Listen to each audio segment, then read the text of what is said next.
Foucault nasceu em 1926 na França, numa família classe média alta, onde ele tinha uma relação conturbada com seu pai, que chegou a interná-lo aos 22 anos após tentativa de suicídio. Após esse acontecimento, na sua fase adulta, Foucault entrou para a Escola Normal Superior de Paris, onde ele desenvolveu um grande interesse pela filosofia de seus tutores. Porém, Foucault nunca se consagrou numa posição só. Michel poderia ser conhecido como historiador de ideias, filósofo, até mesmo como crítico literário, como professor, entre outros. Filosoficamente, Michel contribuiu muito para importantes obras de Nietzsche, onde foi um grande autor crítico. Foucault, mesmo não sendo um sociólogo, ele revolucionou a história das ciências humanas, mesmo sendo um período conturbado causado pelas guerras mundiais. Mas em meio dessa tempestade, Foucault se tornou-se o filósofo da desconfiança, pois ele começou a refletir e criticar algo que ninguém antes tinha refletido. Após isso, ele se enveredou no campo da história do pensamento ocidental. Por causa disso, que a partir daí dos anos 70 ganhou um conhecimento no mundo acadêmico. Nesse ano ainda, ele foi admitido no Collège de France, onde ele permaneceu até sua morte. Ele também tornou-se um ativo em alguns grupos de esquerda, envolvido em campanhas antirracistas contra violações aos direitos humanos pela luta por uma reforma penal. Foucault falava do conceito de normalidade. Poderíamos dizer que normal é o que temos que fazer, é o comportamento que uma sociedade considera correto. Mas o que aqui é normal, talvez não seja em outro país. O que agora achamos normal, talvez não fosse há 10 anos atrás, e talvez não seja no ano que vem. Foucault era homossexual. Na época dele, a homossexualidade era considerado anormal, que infelizmente até nos nossos dias atuais, muitas pessoas ainda têm esse tipo de pensamento. A exclusão social que ele sofreu o fez pôr todo o talento dele a serviço de uma causa que é mais atual do que nunca, a confusão entre o que é normal e o que é correto. Porque quem determina os limites da normalidade, ou seja, entre normalidade e anormalidade, a ideia de que as coisas que fazemos têm de ser aceitas pelos outros, faz com que muita gente esconda suas faces.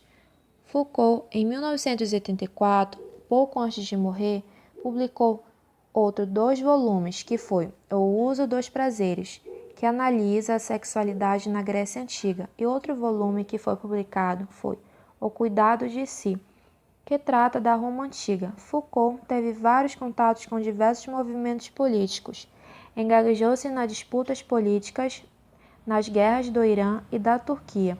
O Japão é também um local de discussão para Foucault. Várias vezes esteve no Brasil, onde realizou conferências e firmou amizades. Foi no Brasil que pronunciou uma importante conferência sobre a verdade e a forma jurídica. Bem, eu vou falar sobre as principais ideias de Foucault. Foucault era um sociólogo e filósofo pós-moderno, e alguns dos traços da filosofia pós-moderna é a debilitação das esperanças e a visão fragmentária, que no caso é a visão fragmentária da vida cotidiana dos indivíduos, que visa captar as singularidades e as diversidades do real. Seu mérito seria valorizar as pluralidades culturais pelo respeito à diferença do outro. Michel Foucault, que centrou sua investigação em temas como certas instituições sociais, notadamente as educativas, psiquiátricas e carcerárias, a sexualidade e principalmente o poder. De acordo com Foucault, as sociedades modernas apresentam uma nova organização do poder.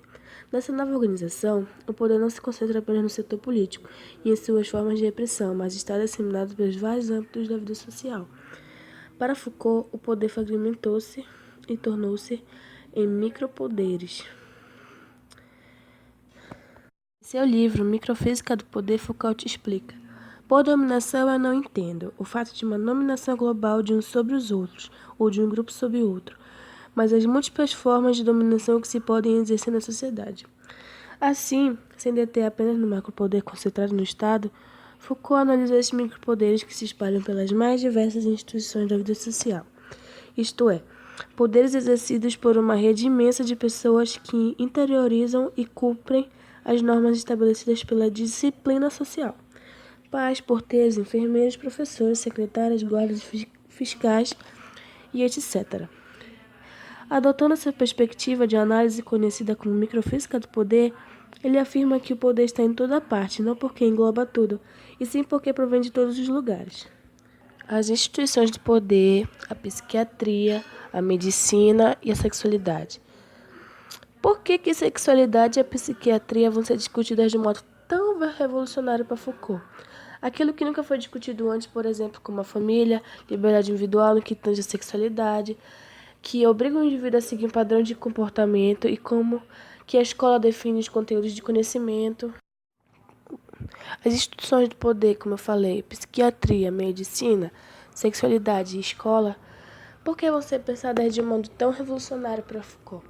Por que a sexualidade e a psiquiatria vão ser discutidas de um modo revolucionário para ele? Aquilo que nunca foi discutido antes, por exemplo, como a família, a liberdade individual no que tange a sexualidade, que obriga o indivíduo a seguir um padrão de comportamento e como que a escola define os conteúdos de conhecimento. De uma forma resumida, ele basicamente trabalha que todo conhecimento científico é basicamente um meio de controle da população. Por exemplo, através de instituições que armazenam essas informações, como informações físicas, a idade, a altura e o peso. Foucault achava também que as doenças psicológicas, ou as doenças que eram consideradas loucuras, eram só um meio de segregar um indivíduo que não está sendo aceito pela sociedade, ou que o indivíduo não tem os padrões que a sociedade aceitaria. Foucault tem até estudos e pesquisas sobre as prisões e os manicômios que mostram esse pensamento dele. Uma das outras teorias de Foucault é a genealogia do poder. Foucault também desenvolveu seu método de pesquisa à maneira de uma genealogia, inspirada em Nietzsche. Como o filósofo alemão adotou como ponto de partida a noção de que os valores do bem e do mal, o verdadeiro e o falso, o certo e errado, o sadio e o doente, etc., são consagrados historicamente em função de interesses relativos ao poder dentro da sociedade. Em outras palavras, a definição do que é bom, verdadeiro ou sadio depende das instâncias nas quais o poder se encontra. Na visão de Foucault, esse poder não seria essencialmente de repressão ou de censura, mas antes um poder criador, no sentido de que produz a realidade e seus conceitos. Em seu livro Vigiar e Punir, uma genealogia do poder, ele explica seu entendimento do que é o poder.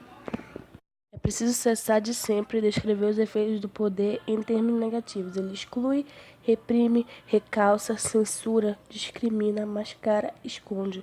Na verdade, o poder produz o real, produz os domínios de objetivos e os rituais de verdade.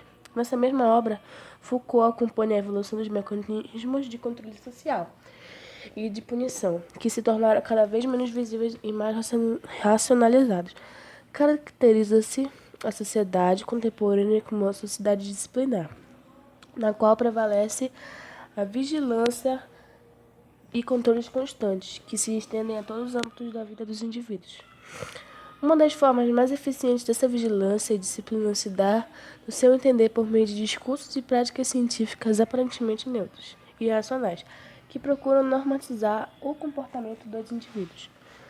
Exemplo disso seria o tratamento científico dado à sexualidade, no qual o comportamento sexual é normatizado por meio do convencimento racional dos indivíduos sobre os cuidados necessários à sua vida nesse âmbito. Desse modo, assumindo a face do saber, o poder, segundo Foucault, atinge os indivíduos em seu corpo, em seu comportamento e em seus sentimentos. Assim como o poder encontra-se em múltiplos espaços, a resistência a esse estado de coisas não caberia para o filósofo a um partido ou classe revolucionária, pois estes se dirigiam a único foco de poder. Seria necessária, portanto, a ação de múltiplos pontos de resistência. A primeira obra dele foi A Doença Mental e Psicologia, que data de 1954. Na sequência, publicou História da Loucura, 1961, sua tese de doutorado. Doença Mental e Psicologia, 1962. O Nascimento da Clínica, 1963. As Palavras e as Coisas, 1966. A Arqueologia do Saber, 1969.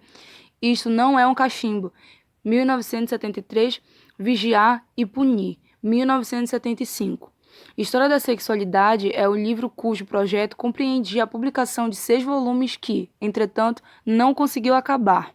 Publicou o primeiro volume, A Vontade de Saber, em 1976. Em 1984, ano de sua morte, publicou O Uso dos Prazeres e o Cuidado de Si.